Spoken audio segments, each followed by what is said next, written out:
Buenas tardes, bienvenidos a todos a un nuevo episodio más de Eurodosis. Hoy tenemos una charla muy interesante. Está acá conmigo Cayetano, profesor de Derecho Constitucional y de Sistemas Políticos Comparados en nuestra carrera. Me dio clase a mí el curso pasado. ¿Cómo estás, Cayetano? ¿Todo bien? Pues muy bien, buenas tardes. Buenas tardes a todos nuestros oyentes o escuchantes. ¿Eh? Todo bien, todo bien. Hoy estamos acá con Cayetano para hablar de calidad democrática institucional. Como estamos viendo últimamente, tanto en España como en el resto del mundo, la democracia se dice que está en peligro. Queremos explorar este tema, a ver si esto es verdad, a ver qué nos cuenta Cayetano. Y nada, me gustaría empezar preguntándote ya directamente si está para vos está en peligro la democracia. A nivel mundial, no solo en España. Ah, hombre, a nivel mundial, en fin, si tenemos en consideración buena parte de los informes que emiten algunas instituciones de mucho prestigio, ¿no? Como pueden ser el semanario The Economist, pues estamos viendo cómo la evolución en los últimos 10, 12 años o 15, si me apuras, eh, es de un retroceso en los estados democráticos, de un retroceso en la calidad democrática en general, en buena parte de los estados del mundo. Entonces, en España en particular nos vamos manteniendo dentro en fin, de un grupo privilegiado, por así decirlo, de estados eh, que pueden, de hecho se clasifican así como democracias plenas, pero también empieza a haber indicios de pérdida de calidad democrática. Bien, pero en general, si nos atenemos a los estudios existentes, que son bastante objetivos, todo se ha dicho, pues la democracia está en cierto retroceso en general en el mundo. ¿Eh? ¿Y por qué pensás que está en retroceso? O sea, ¿qué aspectos de la democracia pensás que están cayendo? Es que a mí me da la impresión, fíjate, me da la impresión de que bueno, está en peligro, en fin, retrocede la democracia liberal, la democracia liberal. Y retrocede la democracia liberal yo creo que porque en muchos países no se asume esta cultura político-social que sirve de fundamento a la democracia liberal. Estos principios que para nosotros, para los que vivimos en los países occidentales, en la Europa próspera, en algunos países de América o de Asia prósperos y demás, pues los damos por hechos, ¿no? El concepto de Estado de Derecho, el concepto de igualdad, el concepto de participación, el concepto de sufragio universal, eh, eh, el concepto de protección a las minorías, etcétera, etcétera. Todo esto forma parte de nuestra cultura como sociedad y además de nuestra cultura política. Pues bien, esos principios de cultura política, ¿no? que son el sustento, la base, el cimiento de la democracia en definitiva, no se asumen por otras sociedades o no se asumen tan plenamente como lo podemos hacer en la Europa occidental. Y digo esto mm, con cierta cautela. Y vais a decir, ¿por qué? ¿Por qué con cierta cautela? Pues porque la tendencia que existe en este momento, incluso en países de la Europa occidental, en países de la Europa próspera, en países de la Europa democrática, la tendencia que existe es a dar un cierto giro, bien, a esos principios o a alguno de esos principios que hacen que empecemos a temer un retroceso en estos países, como digo, plenamente democráticos o democracias plenas, un retroceso en relación con mm, principios que pensamos ya perfectamente asentados. Y me voy a explicar. En el marco nuestro en el que nos movemos, en la Unión Europea, el proceso de integración de la Unión Europea que suponía la desaparición de fronteras, digamos que la concepción de sentirnos europeos más que ciudadanos de un determinado Estado, eso por ejemplo en España ha sido evidente, ¿no? Eh, pues esto empieza a cambiar, esto empieza a cambiar. Y empieza a cambiar en determinados estados que forman parte de la Unión Europea, que son democracias. el auge de... no quiero hablar de la ultraderecha porque a base de hablar de la ultraderecha pues parece como que, en fin, no sé, vamos iba a decir, a legitimar, ¿no? Mm, de movimientos que empiezan a cuestionarse, ya digo, esa apertura, esos principios, como digo, generales que pensábamos que todos teníamos asumidos y que realmente no es así. Volvemos a concepciones hipernacionalistas, cierre de fronteras, el respeto a las minorías empieza a cuestionarse, según qué minorías. ¿eh? Hay aspectos que en los países, sobre todo Centro Europa y del Este, no se comparten con buena parte de los países occidentales. En fin, estos movimientos feministas de igualdad, de LGTBI, etcétera, etcétera, empiezan, allí son cuestionados.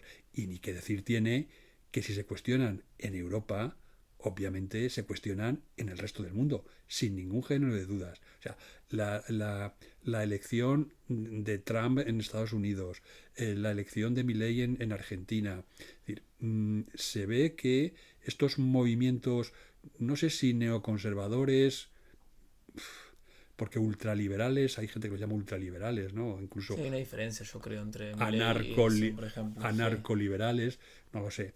Mm, hombre, al final vemos que se vuelven a conceptos, se vuelve a situaciones que, pues eso, de hace 30, 40 o 50 años, en lo que a esa concepción nacional del Estado se refiere, a esa protección del Estado, a esos valores muy tradicionales, que forman parte incluso muy vinculados también a la religión, voy a decir, cristiana. Depende, la cristiana, la ortodoxa muchas veces, ¿no? O ultracatólica. Es decir, bien, estamos viendo no sé si decir una evolución hacia o una involución. Bien, pero lo cierto es que algunos de los elementos que conforman, digamos, el modelo democrático de Estado, esta ideología democrática imperante hasta ahora, pues están cambiando, están cambiando. Por lo menos, desde luego, no se expanden, no avanzan, no solo en Europa y desde luego en el mundo, de la manera que se pensaba a principios del siglo XX, ¿no?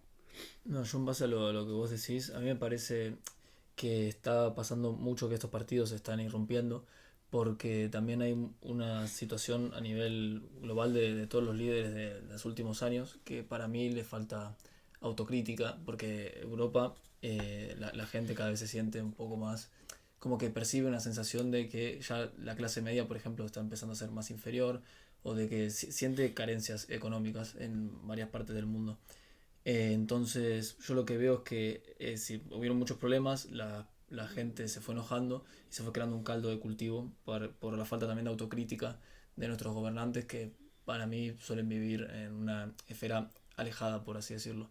No suelen estar tan atentos al problema, sino que, por lo menos lo que yo veo en España, es como una pelea entre dos partidos grandes que a veces se aleja del pueblo, que muchas veces no logra representar, intenta mantener el poder, o sea, en términos políticos un partido político debe mantener el poder y representar, y se Sí, centra mucho en mantener el poder, polarizando y dividiendo, más que en representar. Entonces ahí es cuando entran otras personas, porque la sociedad se empieza a enojar y entran otros partidos que logran representar eso y aparte logran meter discursos que pueden ser considerados más extremistas.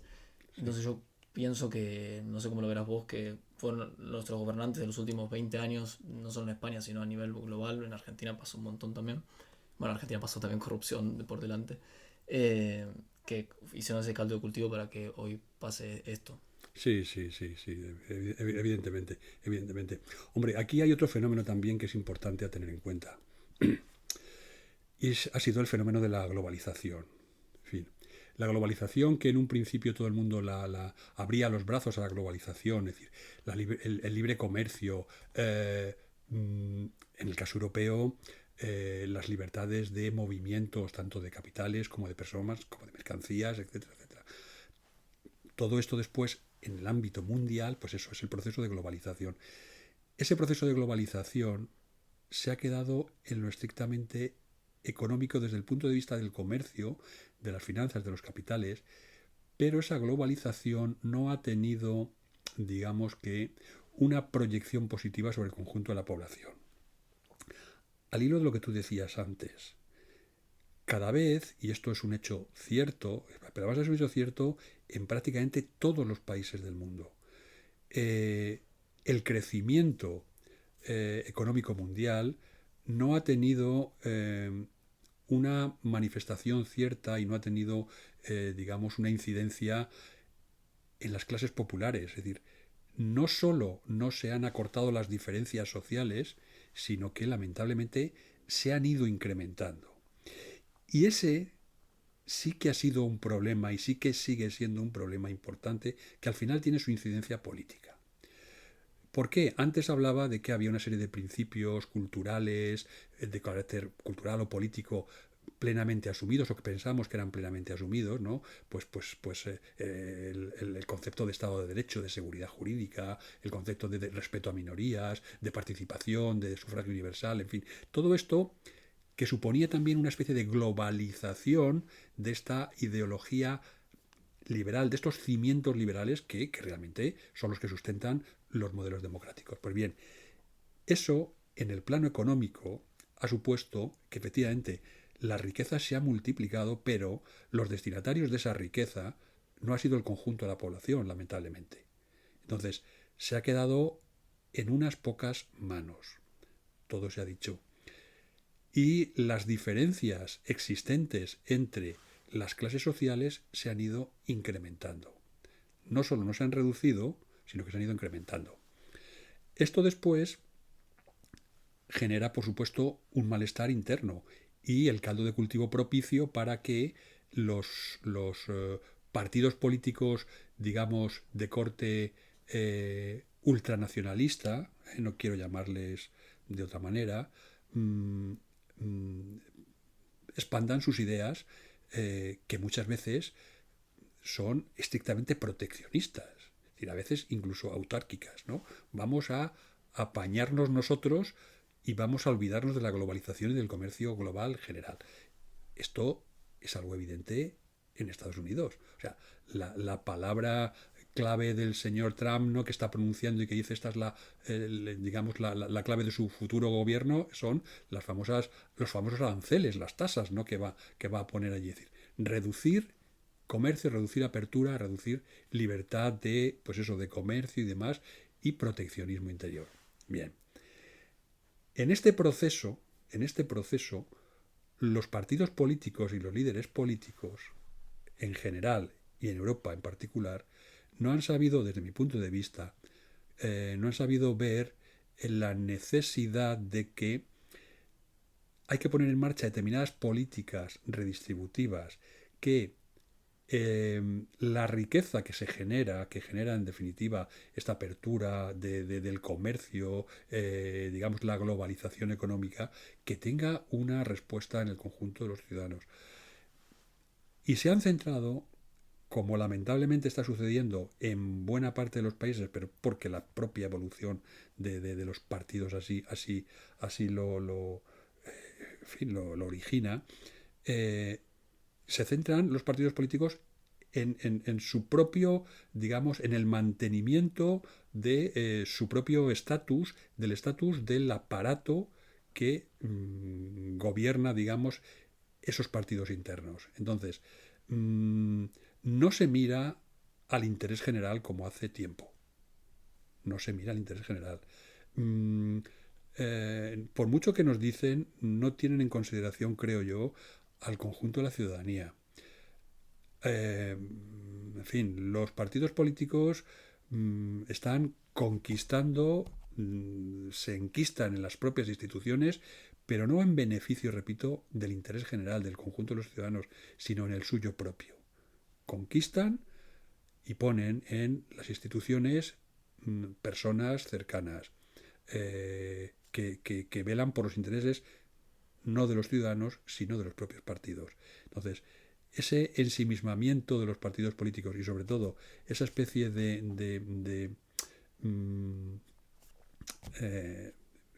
en fin, no me sale ahora el concepto, el término. Partitocracia, de partido, Sí, partidos. no, no, acaparamiento Ah, del conjunto de las instituciones, eh, hace que los ciudadanos en general sean recelosos hacia los partidos políticos y por ende recelosos a los partidos políticos que están gobernando, que han venido gobernando hasta ahora, que se centran fundamentalmente en los clásicos partidos socialdemócratas, partidos democristianos, partidos conservadores, partidos liberales, y dan pie a la existencia, al incremento, al aumento de, en fin, el surgimiento de otros partidos de corte ultraconservador, ultranacionalista o incluso ya de corte puramente fascista, ¿no? Y esto está sucediendo. Bueno, y digo puramente fascista como también puedo decir de corte ultraizquierdista, es decir, pues por ejemplo, este movimiento que surge en Francia, ¿no? El de los famosos chalecos amarillos, ¿no? Que aquí en España con el movimiento el 11M que dio lugar a la aparición de partidos como Podemos, después posteriormente como Sumar, bueno, es decir, digamos, los partidos tradicionales que tradicionalmente han venido gobernando los países occidentales o la Europa occidental liberal democrática, en los últimos 40, 50 o 60 años, pues entran en quiebra frente a este otro tipo de partidos que lo argumentan, obviamente, pues esa conquista, ese enquistamiento del partido tradicional en los órganos de poder y ese olvido hacia el conjunto de los ciudadanos. Y eso lo dicen estos partidos nuevos, de nuevo cuño, pero no porque tengan intención de cambiar las cosas, porque una vez que llegan al poder hacen lo mismo. ¿Eh? Pero bueno, se aprovechan de esas circunstancias para, digamos, implantar unas nuevas políticas o para revisar las políticas existentes por otras nuevas que precisamente van un poco en la línea que comentaba antes, es decir, más nacionalismo, menos globalización, más cierre de fronteras, vuelta a determinados valores de corte tradicional, lo de tradicional entre comillas, retroceso posiblemente en muchos derechos, sobre todo de las minorías, reconocidas a las minorías, etcétera, etcétera. Y, en fin, una crítica exacerbada a los partidos tradicionales porque están siendo incapaces de dar soluciones a problemas muy acuciantes que tiene el conjunto de la ciudadanía en este momento. además, un problema que veo de tipo diferente a lo que comentabas de las desigualdades, del aumento. Yo veo también un problema que, bueno, lo dijo Draghi hace poco, es algo que está hablando normalmente de la sobreregulación que hay en Europa para la producción. Entonces, al final, eso genera que se pueda, que, bueno, como vemos, Europa crezca menos y también haya cada vez menos riqueza también. Entonces, al haber menos productividad, es un poco más complicado también que suban los salarios y yo creo que genera esa sensación de malestar también cuando vemos que otros países, por ejemplo Estados Unidos, las nuevas innovaciones tecnológicas están pudiendo despuntar y a nosotros de a poco nos está costando un poco más. Entonces se ve como también esa lejanía que comentabas y te quería preguntar en base a eso, ¿qué mecanismos pensás que tenemos nosotros para controlar a los gobernantes, más allá de la moción de censura, porque al final es algo que se encarga el jefe de la oposición, por ejemplo, u otro miembro del Congreso de los Diputados, pueden presentar una moción de censura. Pero nosotros, ¿qué podemos hacer para controlarlos y enviarles un mensaje de decirles, paren, o sea, céntrense en lo que tienen que hacer y represéntenos a nosotros en vez de distribuir ese poder? Porque dejar de votar me parece que es algo que no No, se puede no, hacer. Entonces, y no va a llegar ese mensaje porque aunque deje votar el 30% de la población, el 40%, no veo que vayan a cambiar las cosas. no, no, no. Vamos a ver, si nos centramos en España, en fin, porque yo es digamos que el supuesto que mejor conozco, eh, el problema que está teniendo nuestra democracia, es que eh, todo este entramado que existía, bueno, que existe, de instituciones, se configuraba o se llegó a configurar en su momento en la Constitución y luego en el desarrollo normativo posterior, es decir, buena parte de los poderes del Estado se regulan por leyes orgánicas, de carácter orgánico, en fin, que establecían una especie de contrapesos, es decir, para que el sistema funcione, ¿no? Digámoslo así, ¿no? El problema es que, al hilo de lo que veníamos comentando antes en relación con los partidos políticos que son intermediarios, ojo, no lo olvidemos, intermediarios entre en los sistemas de democracia representativa, entre la ciudadanía, el conjunto de los ciudadanos, el cuerpo electoral y las instituciones, pues el problema es que los partidos políticos han ido acaparando el poder de las instituciones, se han ido posicionando en los puestos clave, los puntos clave de estos órganos que conforman las instituciones básicas del Estado y han quebrado claramente todo el sistema de contrapesos existentes. Bien, entonces, ¿qué problema tiene la ciudadanía en este momento? Pues que votando al partido que sea, los ciudadanos son conscientes de que es difícil que eso pueda cambiar. Es decir,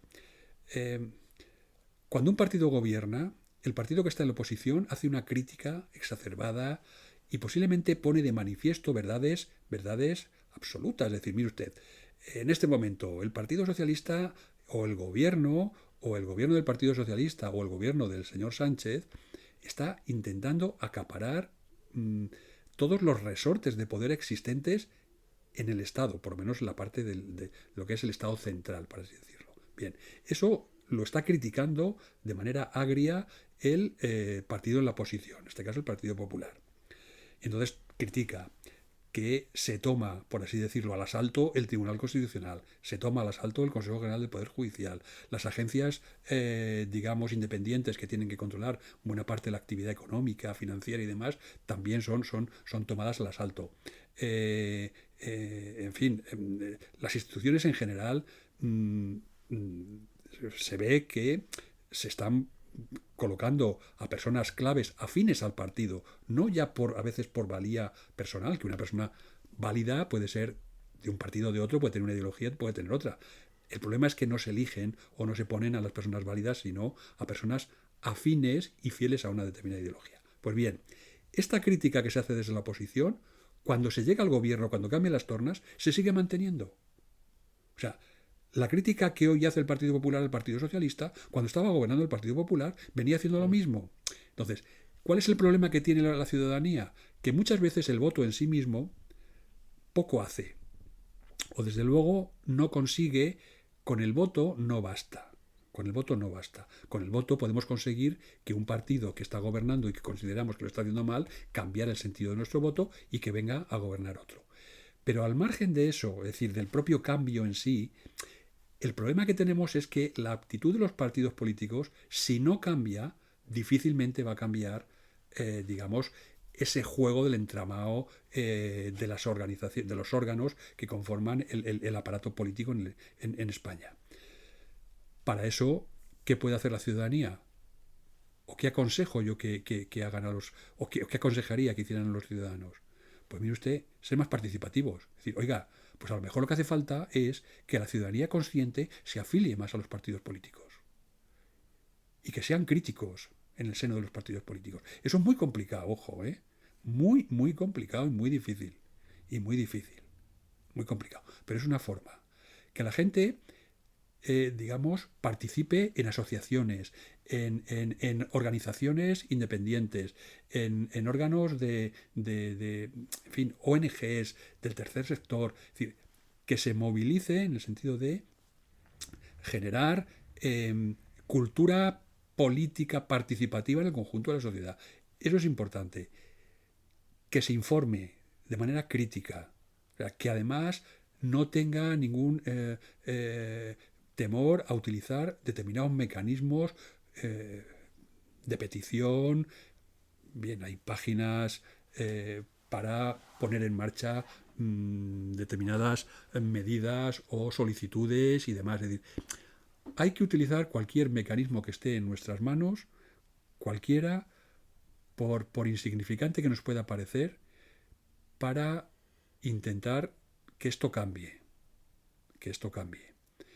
¿Que va a costar mucho trabajo? Por supuesto que sí. Pero bueno, pues mire usted, pues habrá que meterse en los sindicatos. Y habrá que ser crítico en el seno de los sindicatos. Habrá que meterse en el seno de las organizaciones de todo tipo que existan y participar en ellas, obviamente, con este pensamiento. Claro, ¿qué problema nos podemos encontrar? Que muchas veces cuando te integras, digamos que tu forma de ver las cosas es posible que cambie. Y a veces pues sigues la corriente de las mayorías. Bien, eso es un riesgo, ¿no? Eso es un riesgo. Pero lo que no podemos hacer es abstenernos de la votación. ¿Por qué? Porque, mire usted, si yo no voto, votan por mí. Eso está claro. Intentar buscar nuevas formas alternativas de, como digo, de participación. Formas alternativas, pues a través de, pues eso, todas estas plataformas de petición que existen para que se tomen determinadas medidas y demás. Pues mire usted, manifestaciones, foros alternativos de opinión, de debate, etcétera, etcétera. Cualquier resquicio siempre es bueno. Ejercer derecho de petición, es decir, brear a las instituciones sin parar, pim pam, pim pam, pim pam, que sean conscientes quienes están gobernando o digamos dirigiendo este barco, que nunca sabemos muy bien a veces cómo qué rumbo toma, pues que la ciudadanía está ahí y que tiene otras inquietudes distintas y poner de manifiesto los problemas y decir, oiga, mire usted, es que los problemas que tenemos en este momento no son no sé cuáles, son la vivienda y son los salarios ridículos que tenemos y es la pobreza, es la diferencia no sé qué, en fin, esas cuestiones. Y eso se hace pues movilizándose, movilización, participación, asociación, etcétera, etcétera. Y es lo único, realmente lo único que nos queda. Utilizar cualquier resquicio que veamos, instituciones europeas, instituciones, es decir, cualquier tipo de organización, cualquier tipo de institución del que podamos echar mano y que podamos ver que son independientes o que pueden conseguir algo, ir allí y luchar y luchar y luchar. Si no es así, pues difícilmente vamos a cambiar nada. Desde luego, quienes están gobernando y los partidos políticos en sí, que son verdaderos colonizadores del aparato del Estado, colonizadores, pues no van a cambiar, obviamente, no van a cambiar. Entonces, el cambio viene, pues eso, cambio de voto, por supuesto. Si te la hacen una vez, vale, te la hacen, pero la próxima vez cambies de voto y cambies otro partido. Cambio de partido por lo menos te permite intentar cambiar algo. Como he dicho antes, al final los que están en la oposición, cuando llegan al gobierno, cambian completamente su percepción, ¿no? Se vuelven igual que los que gobernaban antes. Pero bueno, el cambio de voto es importante y luego pues todo el proceso, como no quiero repetirme más, de participación, de exigencia, de reivindicación, etcétera, etcétera.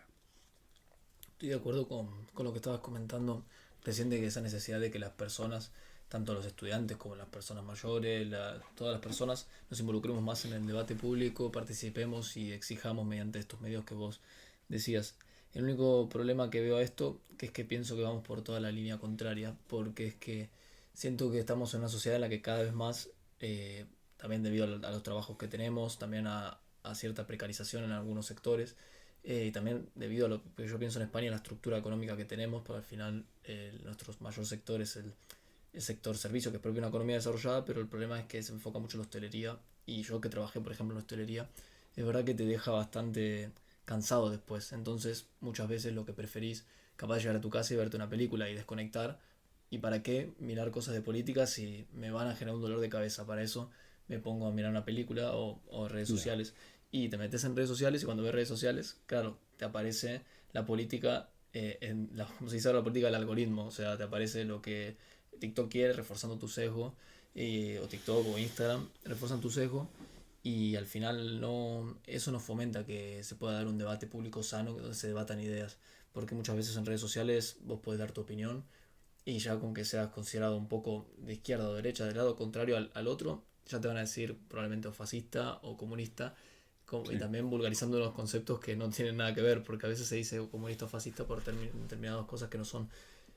Pero a lo que voy es eso. Este término se lo escuché a alguien, que estamos con una democracia, un politólogo argentino lo dijo, y me parece que es bastante acertado, porque al final, en la era del algoritmo que vivimos ahora, la política nos llegan videos cortos, lo que se busca es mover emoción, para los primeros minutos ya te enganches al personaje que te aparece en el video, o sea, al político que te manda un mensaje, y al engancharte a eso, vos ya estás, ya te captó. Entonces, mueve tus emociones y no te genera a debatir ideas, no te invita a reflexionar, te invita a que odies al contrario.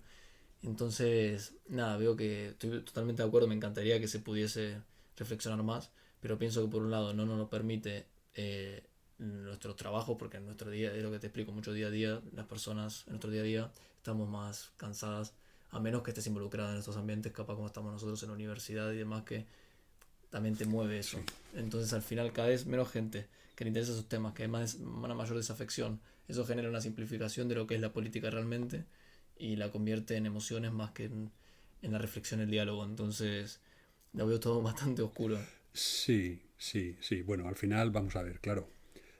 Es que desde la mesa de un despacho las cosas se ven de una manera distinta, efectivamente.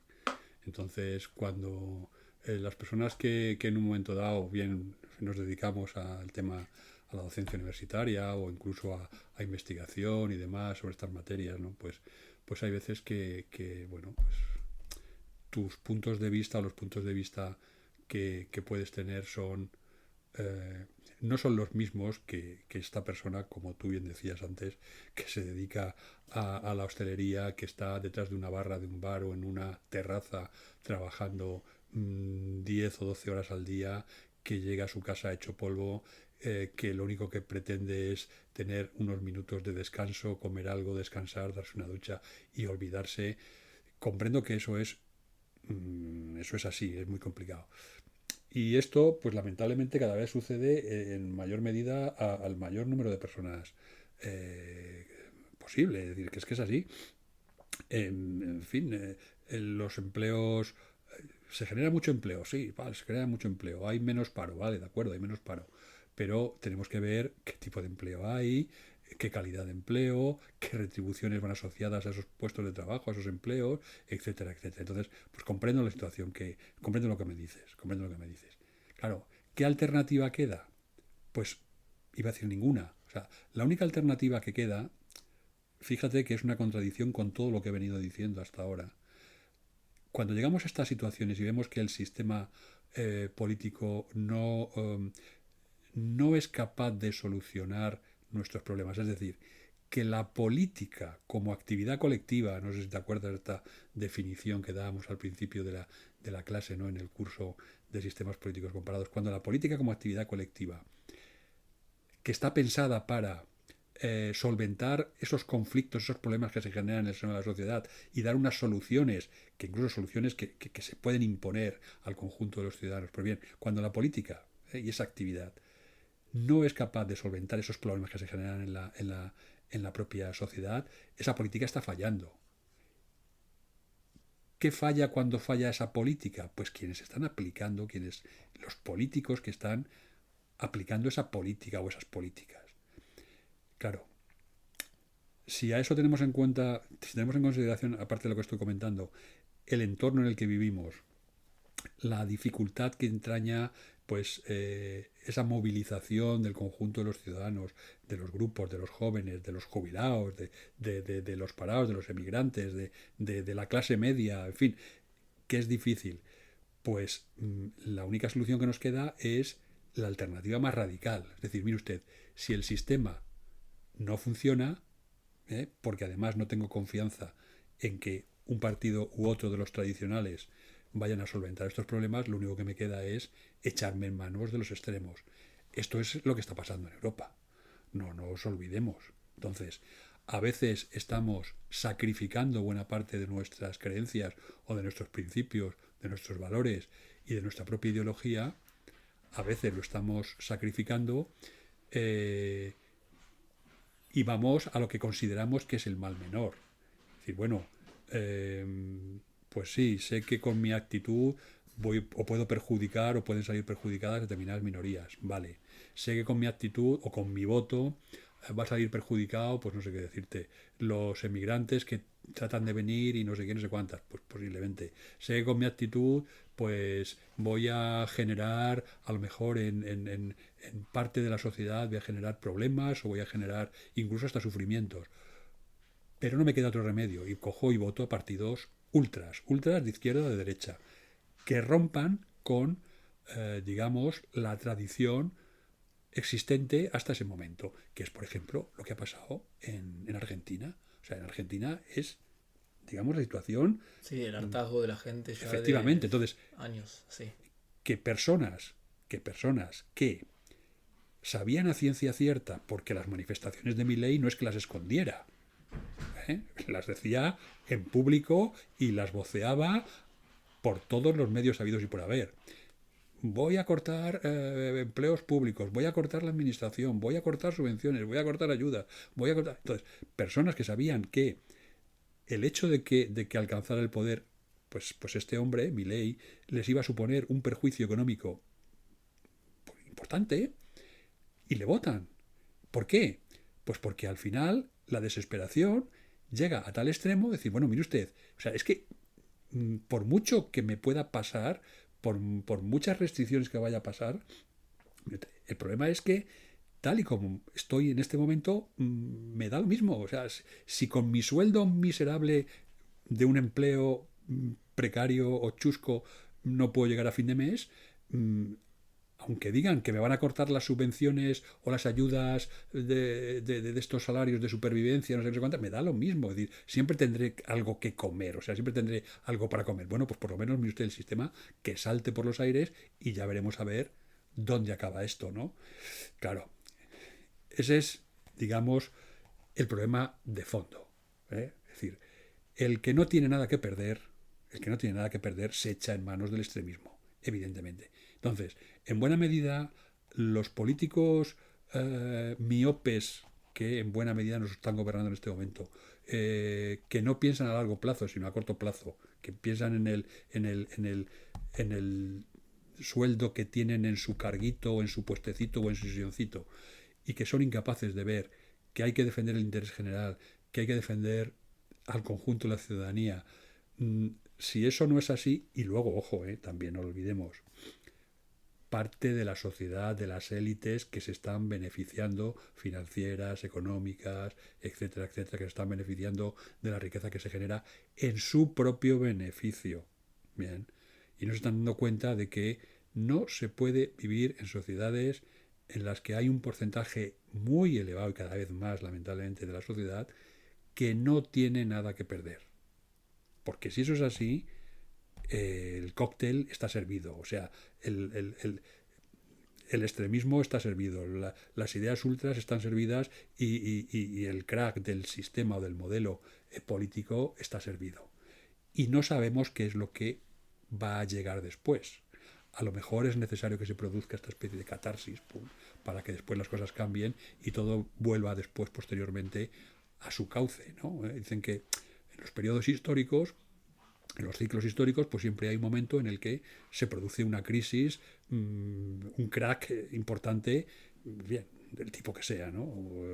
Conflictos bélicos, económicos, sanitarios, etcétera, etcétera. A lo mejor estamos llegando a un momento como esos, ¿no? Es decir, hace nada sufrimos el crack del coronavirus. No sé si no estamos inmersos ahora en un crack ideológico similar al que vivieron las democracias liberales de los años 20 y 30 en Europa. En fin, no lo sé. Pero, pues a lo mejor sí estamos llegando y cambiando un ciclo nuevo. Puede ser. Pero claro, las perspectivas, es decir, si se produce y se lleva a cabo esto que estoy diciendo, en fin, pues las perspectivas no son nada halagüeñas, evidentemente, ¿no? Porque todo pasa por un crack, por una ruptura. Y eso es complicado. Eso es complicado. Yo creo que hay que evitar en la medida de lo posible. Pero si no hay otra solución, pues yo puedo entender que personas que están desesperadas o personas que no tienen perspectiva ninguna de futuro, ni proyección ninguna, se echen en manos de los ultras, de izquierda, de derecha o de lo que sea, ¿no? Y digan, bueno, pues mire usted, vamos a morir matando, ¿no? Entre todo eso de entre comillas, por supuesto. Pero bueno, así estamos. Posiblemente sea una visión un tanto pesimista. Hay que luchar contra eso, evidentemente. Pero es muy complicado, son muy complicadas las alternativas, ¿no? Y desde luego eh, el pensar que a corto plazo esto puede cambiar, sí, es así.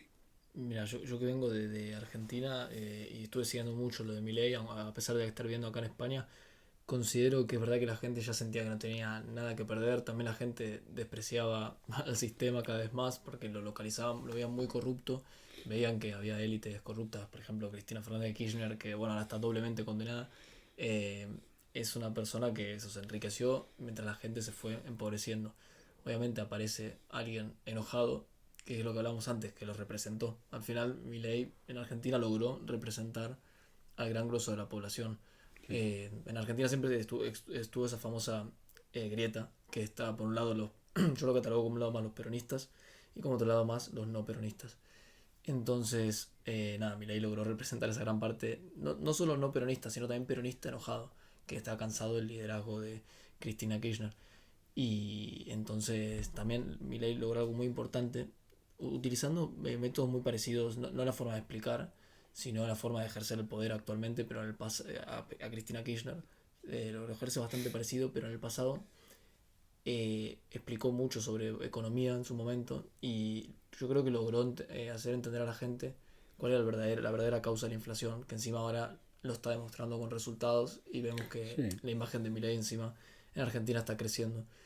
Entonces, es verdad lo que decís, pienso que vamos a transitar hacia un modelo que encima si en alguna parte del mundo como en Argentina de años de sufrimiento se está dando resultados, aunque sean mínimos, hay que ver qué va pasando a lo largo de estos años, se puede fortalecer este tipo de liderazgo que al final es verdad que son más disruptivos y no respeta mucho ciertas instituciones o eh, sí, una forma de ejercer el poder más, sí, menos democrática, en el sentido de respeto Sí, sí, sí. al parlamento, Sí, sí. respeto al periodismo, que haya, bueno, en Argentina Milei se pelea bastante con el periodismo. Entonces, nada, veo que sí, comparto esa visión de que transicionamos ese mundo. Es que esto que estás diciendo de Argentina lo puedes trasladar miméticamente a Estados Unidos. Es decir, la América profunda estaba hasta las narices de las Claro, políticas que llevaban a cabo las élites de la costa este. Está claro, así de claro. Entonces, pues eso que tú me dices de que Milei está en contra de los medios de comunicación y Trump igual. Es decir, claro, sí, obvio. es que es mimético. Pero es que esto lo trasladas también a Rusia. Es decir, todo esto trasladado a Rusia. Al final, en fin, lo puedes trasladar a otros países emergentes. Bueno, el caso de Brasil, en fin, porque Bolsonaro salió como salió, ya veremos a ver si no vuelve. India, que es otra potencia emergente, con el hipernacionalismo del actual líder. Es decir, bien, bueno, China porque ya es una potencia consolidada y tiene un sistema político, desde luego, de carácter, iba a decir, cuando menos autoritario, cuando menos autoritario. Y bueno, pues ahí está. Pero que se produce un cambio importante en ese sentido. Y en Europa, pues hombre, estamos empezando por pequeños países, Hungría, Eslovaquia, Polonia cambió, pero en fin, estuvo ahí durante unos años en el filo, ¿no? de la navaja y que no sabía muy bien. Bien. Italia, en este momento, ya veremos a ver qué pasa en Francia, que no le damos importancia. En Francia, a ver qué sucede con la moción de Eso, censura de hoy. En Alemania, dentro de nada, cuando haya elecciones. ¿Eh? En Holanda, es decir, en los Países Bajos, es decir, el partido más votado, un partido de ultra, en fin, ya veremos a ver cómo evoluciona todo esto. Y la consecuencia, y digamos, perdón, la consecuencia, la causa que posiblemente, digamos, mueva a que las personas, el conjunto de la ciudadanía, tenga ese voto radical al margen de los partidos tradicionales, es eso que estaba comentando anteriormente. Y que, bueno, pues mire usted, a la vista de todo lo que está sucediendo en los países, a la vista del comportamiento de estas élites políticas tradicionales, que no saben otra cosa que mirarse al ombligo y velar por su sillón, por su poltrona o por el sueldo suyo y de sus colegas cercanos, pues tenemos que buscarnos la vida de otra forma. Y muchas veces la ciudadanía, la única forma que tiene de buscarse la vida o de intentar cambiar las cosas, pues es precisamente ese cambio radical de voto y echándose en manos de partidos extremistas, de un signo o de otro, ojo, porque a veces se retroalimentan unos a otros, ¿no? Que viene la izquierda o que viene la derecha. Bien, a veces nos pasa eso. Pero sí, efectivamente, ¿eh? Ese fenómeno de Argentina es el paradigma de lo que está sucediendo y de lo que posiblemente nos ocurra en breve plazo en otros muchos países. Y a raíz de todo esto, ¿no pensarías que un método, bueno, yo por lo menos lo veo un poco más así, que un método para poder controlar más a nuestros políticos sería transicionar hacia modelos, a un sistemas más federales, en el que el poder lo tuviesen más también, que también tuviesen más competencias los ayuntamientos y las comunidades autónomas? Me refiero a esto porque es verdad que por un lado es difícil y por otro lo veo más como un ideal, porque por un lado pienso que se puede tener más controlado al alcalde, por ejemplo, que al presidente del gobierno, o puedes tener más controlado bueno, al presidente de la comunidad autónoma más o menos, pero sobre todo al alcalde, que es más próximo, al final lo ves en el pueblo. Obviamente hay competencias que el alcalde no puede tener porque son competencias que tiene que tener sí o sí el Estado nacional. Además que con los problemas que tenemos actualmente, que el mundo también está más interconectado, es más necesario que el Estado nacional tenga más margen de actuación en ciertos aspectos que no se pueden trasladar a las comunidades autónomas ni a los ayuntamientos. Pero no funcionarían mejor las estados más pequeños, a lo mejor, en el que se pueda tener más controlado el poder político. Uf, no lo sé, no lo sé. Vamos a ver, es que los modelos territoriales a veces son engañosos, ¿eh? Siempre se ha pensado que las formas jurídicas de Estado desde el punto de vista territorial de corte federal o regional son más cercanas al conjunto de la ciudadanía, digamos que aprecian mejor la problemática que tiene el conjunto de los ciudadanos, digamos se proyectan mejor sobre el terreno, conocen mejor los problemas, son capaces de solventar o de aplicar políticas públicas que, que, que solucionen esos problemas, ya digo, de acercar la administración al ciudadano, ¿no? Pero esto es engañoso, esto es engañoso. Yo creo que efectivamente la administración más cercana que existe, sin ningún género de dudas, es la municipal, la local, la municipal fundamentalmente, la de los ayuntamientos.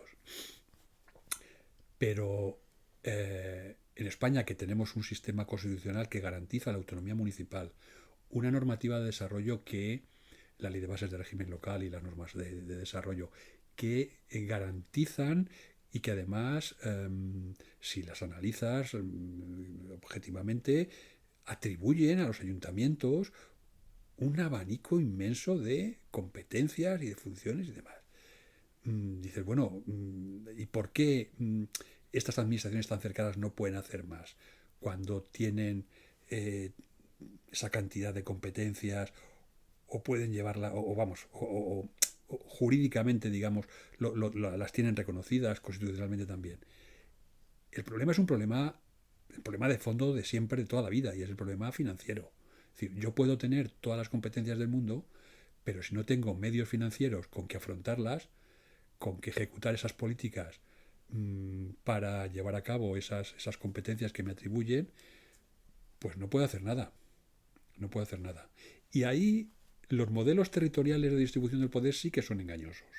Porque tenemos ejemplos en Europa de estados unitarios, a veces algunos de ellos muy centralizados, en el que mediante técnicas de descentralización administrativa o desconcentración, lo que hacen es que la gestión del presupuesto global la lleven a cabo los entes más cercanos a los ciudadanos, por ejemplo, los municipios.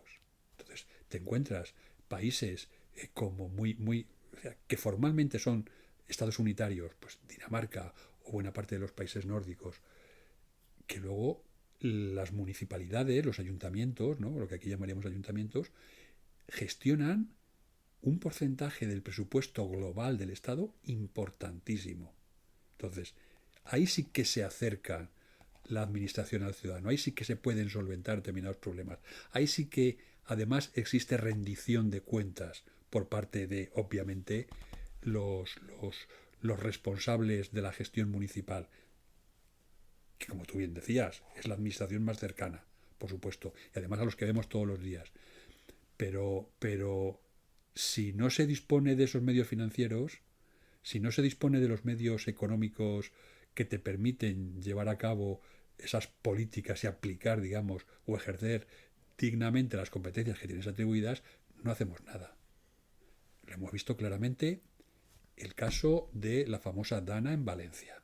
Esta tormenta catastrófica que evidentemente es imposible de parar, pero nos encontramos con que la administración de la comunidad autónoma, que es la que tiene las competencias, digamos, más inmediatas para estos temas que tiene que declarar los estados de emergencia, patatín, patatán, no, o los niveles, perdón, para que se puedan adoptar determinadas medidas, o no reaccionan a tiempo, o incluso intentando reaccionar, luego no tienen los medios a su alcance precisos para solventar esos problemas. No los tienen. O sea, a mí no me sirve que después venga el presidente del gobierno a decir, oiga, que pidan por esa boquita.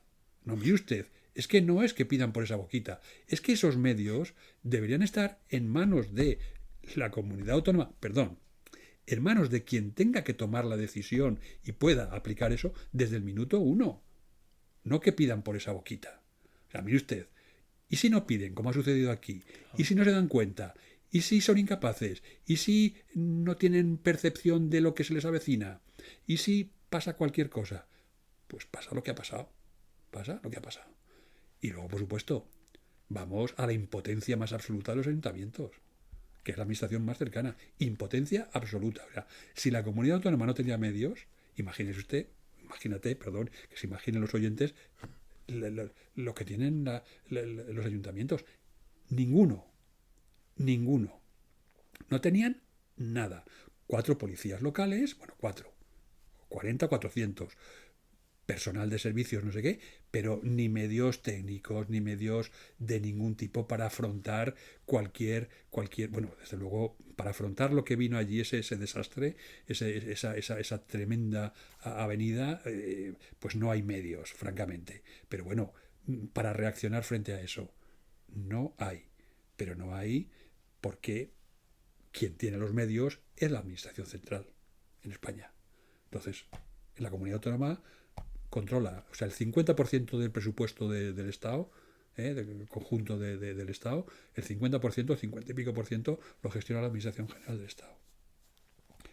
Un 35% la Administración Autonómica y el resto, un 15%, no llega al 20%, evidentemente, un 15% o menos la Administración local. La más cercana a los ciudadanos es la que menos recursos financieros tiene para aplicar políticas del tipo que sean. ¿Qué problemas van a solucionar? Yo estoy convencido de que si los ayuntamientos, en general, la administración local en España y los ayuntamientos en particular, dispusieran de medios financieros suficientes, como puedan tener desde luego el Estado, o como pueda tener también en algunos casos las comunidades autónomas, el problema de la vivienda no sería tal. Porque la gente, cuando no tiene vivienda, a quien van a reprochar es a los ayuntamientos. Pero si el ayuntamiento no tiene medios para ejecutar planes urbanísticos, para generar más suelo para que se construyan, para generar infraestructuras de construcción de viviendas y demás, y no tiene medios, las empresas municipales de la vivienda son, salvo contadas excepciones, son entes ridículos porque no tienen medios prácticamente ninguno, pues mire usted cómo van a solucionar el problema de la vivienda. ¿Quién tiene los medios económicos o financieros? Otras administraciones, no los ayuntamientos. Digo lo de la vivienda como puedo decir mil cosas. ¿Quién sabe la gente que está parada en los pueblos? Hombre, porque afortunadamente se están aplicando políticas públicas. Aquí recientemente, hace nada, se ha firmado un acuerdo, se viene firmando prácticamente todos los años, entre la comunidad autónoma, las diputaciones, en fin, y los agentes sociales para planes de empleo. plazas de empleo para que generen empleo en los diversos municipios de cada una de las provincias y tal. Bueno, pues hay que generar empleo. Eso que ahora lo hace la comunidad autónoma y las diputaciones que tienen algo más de dinero, lo suyo sería que lo pudieran hacer los propios ayuntamientos. ¿Quién mejor que los alcaldes o los concejales que están en un municipio para saber quiénes son las personas que peor lo están pasando, que están en el paro? Hombre, no voy a decir yo en municipios grandes o en ciudades grandes como puede ser un Toledo, un Madrid u otras, ¿no? Pero el 80% de los municipios en España son municipios pequeños. O sea, los alcaldes y los concejales, la gente, los ayuntamientos, saben perfectamente quiénes pasan necesidades, etcétera, etcétera. El problema que tienen es que no tienen medios. Y ya está. Entonces, el federalismo en sí mismo, un poco volviendo a la pregunta que decías, el modelo federal en sí mismo, desde mi punto de vista, no soluciona el problema. O sea, el problema se soluciona mediante un cambio radical en el sistema de financiación y la distribución de la financiación entre estos entes territoriales y fundamentalmente los entes territoriales más cercanos a los ciudadanos, sin duda. Y referido a esto también, no, o sea, el tema de lo de la Dana, no sé, yo lo que veo es que se pueden hacer dos interpretaciones. Por un lado, pienso que decís, bueno, la gestión fue ineficaz y lenta por un exceso de burocracia o una confusión de competencias. Eso tenía una interpretación más, como te digo, una mejor fe, por así decirlo.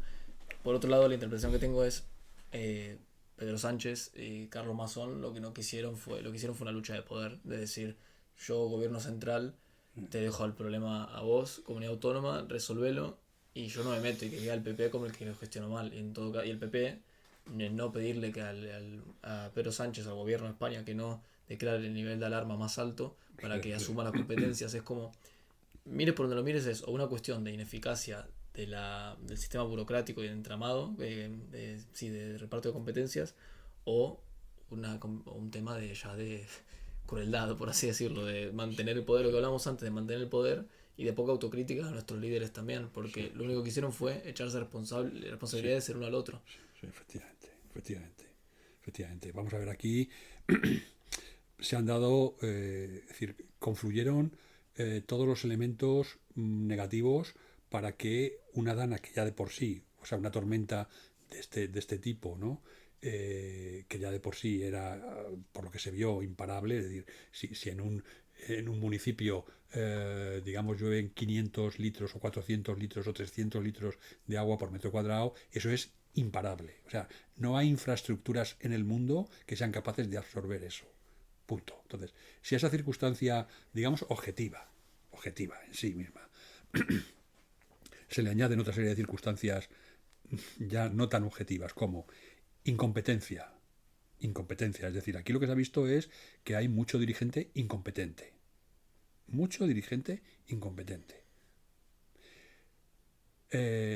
Precisamente por lo que hablábamos al principio de esta charla, es decir, la colonización que de buena parte de las instituciones y de determinados órganos de control y de determinados órganos de carácter técnico por parte de políticos que no tienen ni idea de lo que tienen entre manos.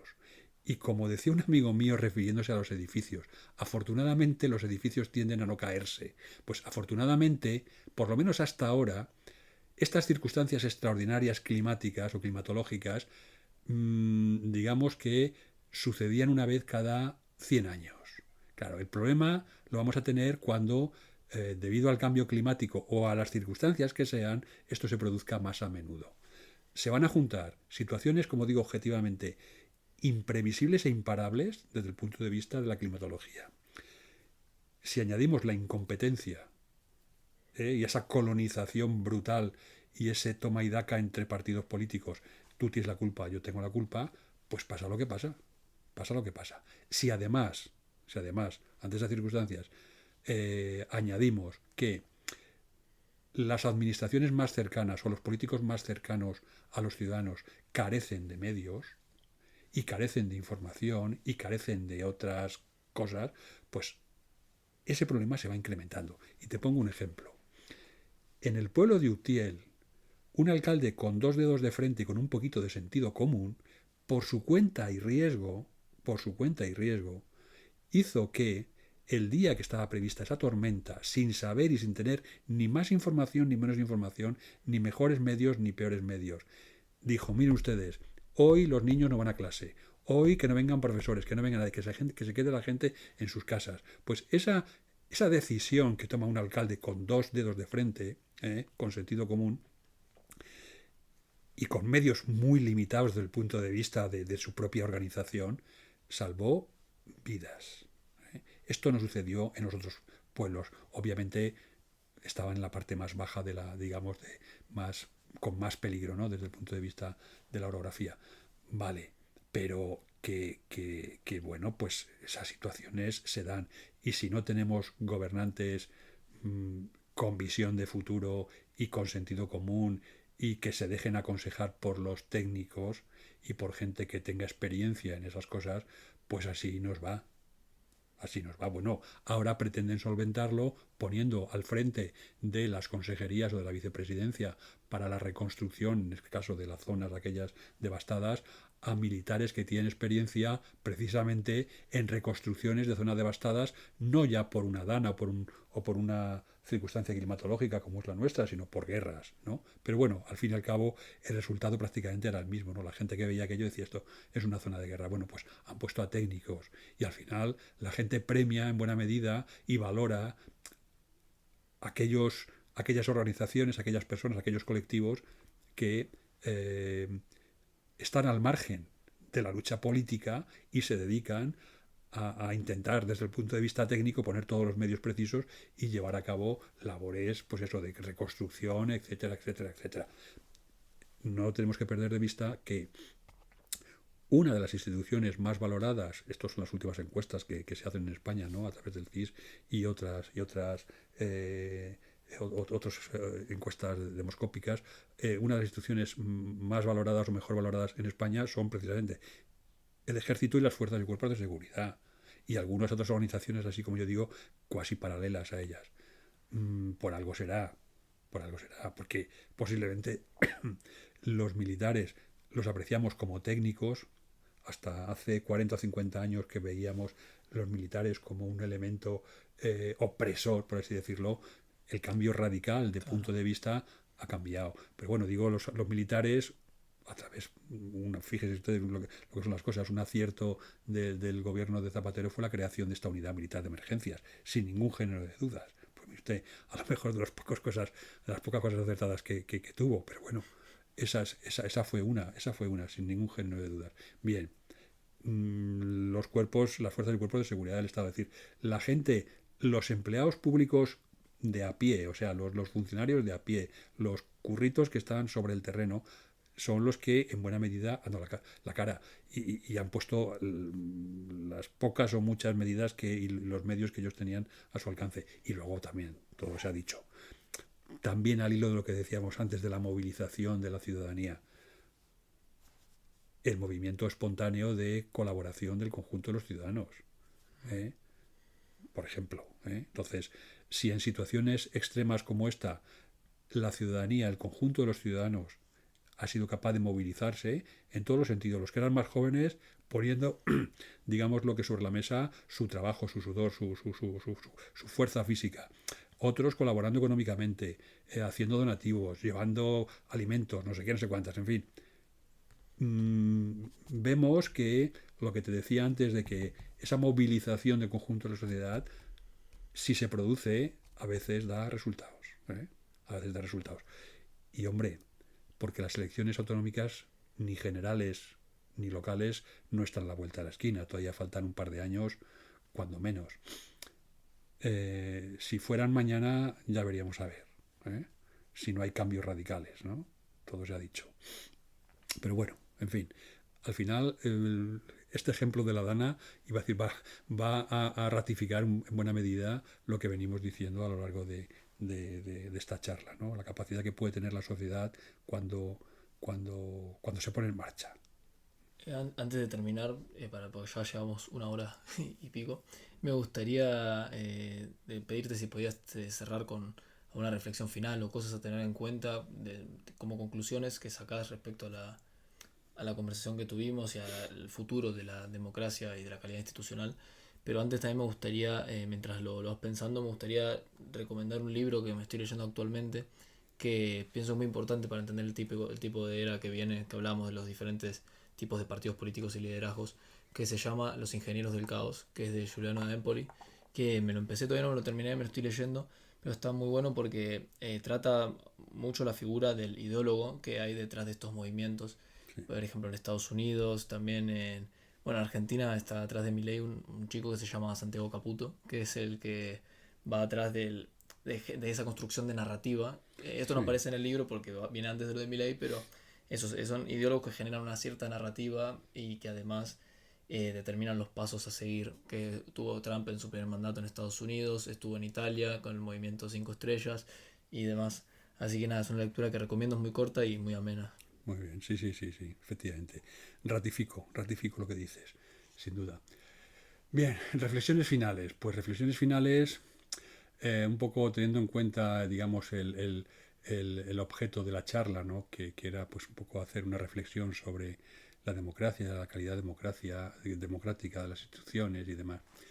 Mm, la principal reflexión, o por lo menos, en fin, yo creo que es necesario eh, ser conscientes, todos tenemos que ser conscientes de que eh, el sistema democrático de que podemos disfrutar en determinados países, nosotros aquí en España, eh, este modelo democrático y social de prestaciones también por parte del Estado, que en buena medida también garantiza, ¿no?, esa especie de supervivencia del conjunto de la ciudadanía y la prestación de determinados servicios básicos.